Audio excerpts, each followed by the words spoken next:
Hello there. So, I am a guitarist, but I do have a bass as well. I'm definitely not a good bass player, and I didn't buy the most expensive bass. It's a Schecter Stealth 5, and it does have it sounds like a grounding issue, but it doesn't behave like a grounding issue. It doesn't go away when I, touch metallic parts or anything like that. So I'm thinking it's kind of like picking some sort of like cosmic backwave radiation all the time or whatever. But anyway, I have been able to kind of deal with that issue, and I want to show how I deal with that issue.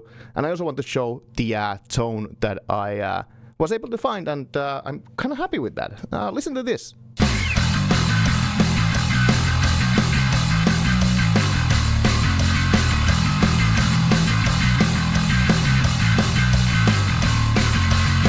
Yeah, so I think that sounds actually kind of good, right? And it's all free plugins and free captures, free everything, and even free operating system because yes, I am in Linux. And yeah, so what I have here is I have a neural amp modeler, so that is a free and open source plugin that you can get also for Linux, also for Mac, also for Windows. And from Tone 3000. You can get captures for free.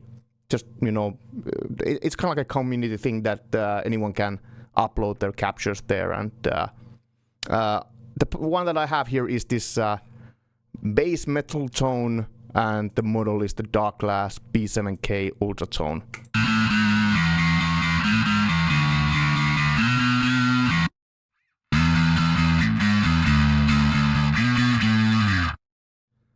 Yeah, so that one. I do have some additional plugins there behind it. So anyway, so I have the neural modeler here, and then I have multiband gate, and then I have another gate, and then I have a stereo enhancer after that. So that is my bass single chain, and there are good reasons for having these both gates here.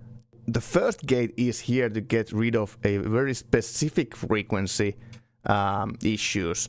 So let me actually disable the second gate completely. So let me open the UI and I will just disable it like so. So you probably already hear a little bit of hissing.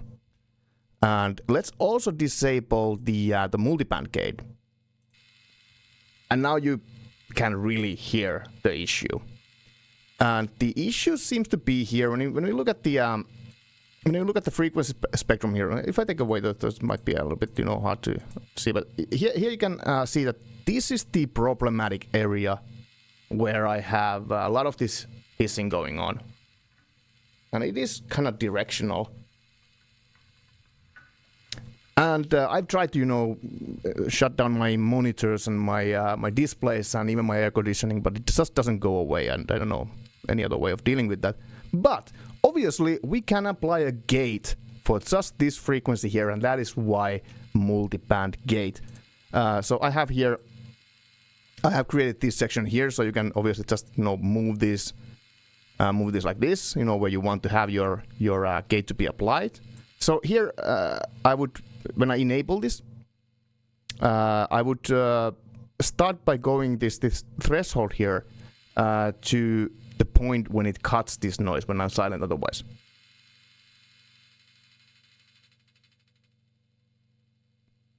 I think that's good. So now when I'm playing, it doesn't interfere with the tone of the bass, because otherwise if you would be cutting this frequency away with the EQ, you would obviously lose the bass tone, which you don't want to lose.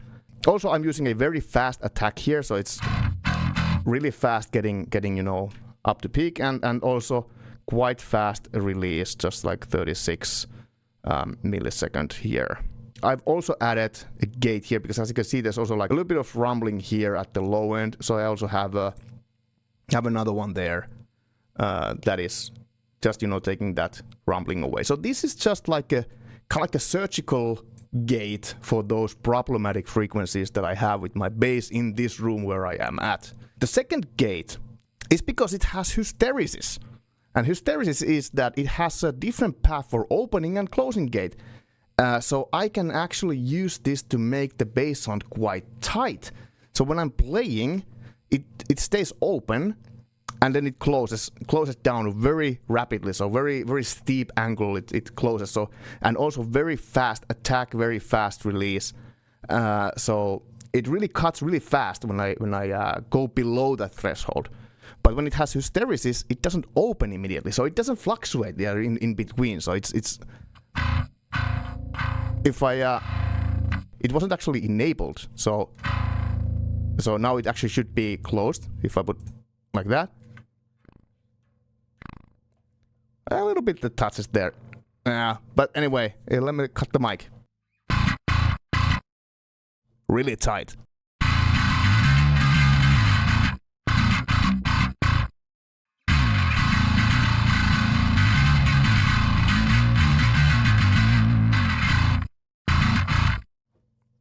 Yeah, so that's how I do that. Then I also, as I had the Haas stereo enhancer here. It just widens the stereo image.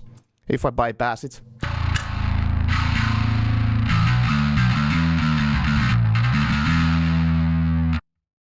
Enable.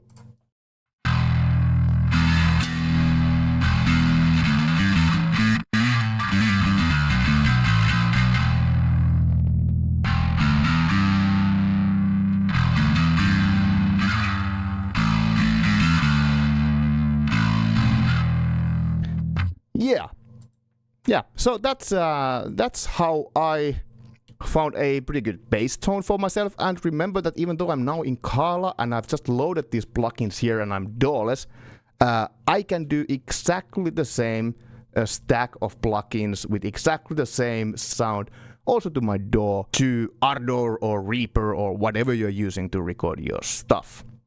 So that's all for today. Thank you. Bye. See ya.